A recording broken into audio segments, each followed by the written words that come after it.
Керамическая посуда, представленная на маркете, пользуется особым спросом благодаря экологичности и привлекательному дизайну.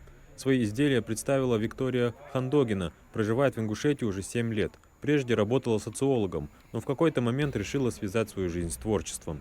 Я все время занималась творчеством всегда. Я раньше рисовала, но я поняла, что чисто в рисовании мое творчество не вмещается. Мне хотелось сделать что-то большее, что-то более объемное.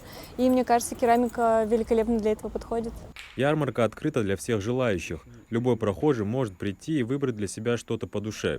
Каждый посетитель может не только приобрести уникальные сувениры, но и узнать больше о народных промыслах и современном искусстве, которые развиваются в Назрани. Я считаю, что это нужно очень даже часто проводить, потому что, чтобы таланты хоть немного могли вносить красоту, выносить, скажем так, в народ, чтобы люди тоже имели возможность как можно больше, в общем, видеть такую красоту вокруг себя.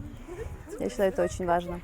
Цель локального маркета не просто проведение торговой ярмарки, а комплексное развитие творческого и социального потенциала через поддержку местных мастеров и взаимодействие с общественностью. Мы часто выезжаем за пределы республики и видим, как там часто организовывают подобное, и хочется как-то внедрить что-то похожее и в нашу республику, сделать ее более живой, чтобы как-то вот такое культурное мероприятие, оно развивалось у нас активно.